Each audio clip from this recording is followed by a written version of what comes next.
Hello, my name is Susan Stewart, and I'm a faculty member at Penn State in Aerospace Engineering, and I'm teaching Aerospace 880 Wind Turbine Systems this fall with Penn State Online.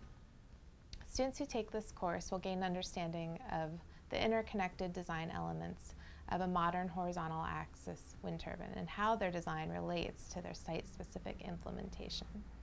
Prerequisites include a strong math and science or engineering background.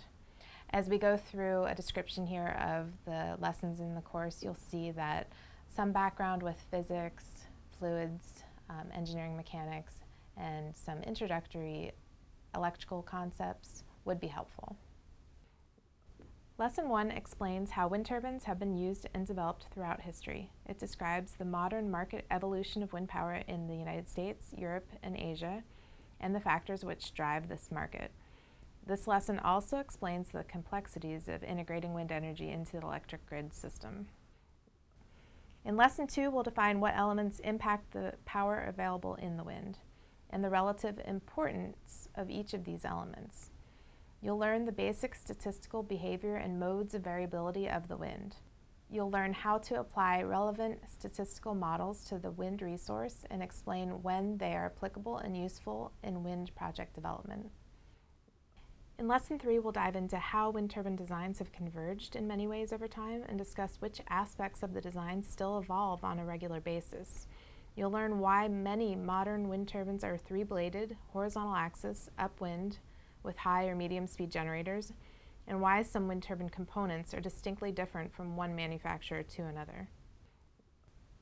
In Lesson 4, we'll explore the aerodynamic principles from a fundamental as well as an ideal perspective to draw out some of the basic principles of design critical to understanding how modern wind turbines have converged to a fairly uniform design.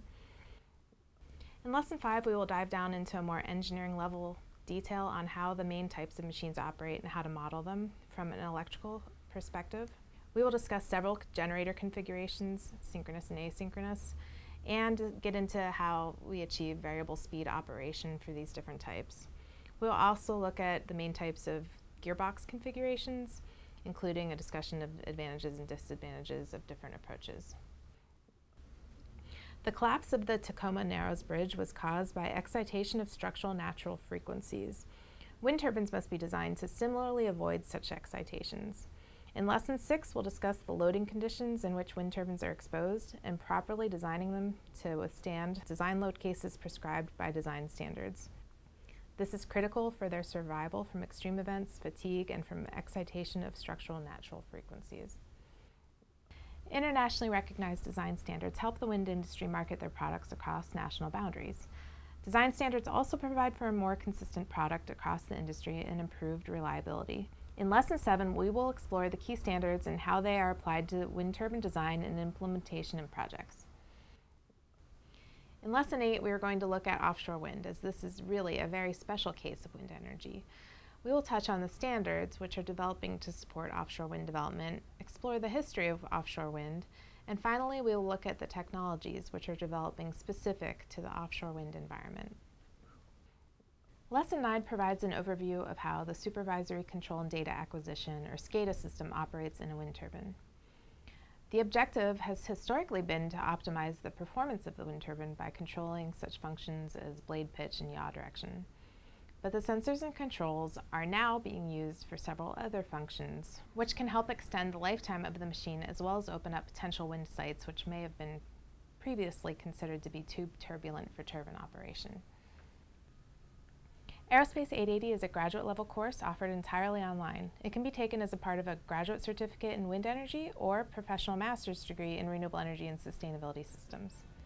If you find yourself interested in pursuing a career in wind energy and you'd like to be a leader for change, Aerospace 880 is a great course to begin our series for the graduate certificate in wind energy. If you're interested, follow the links at the bottom of the video, and I hope to see you in the class.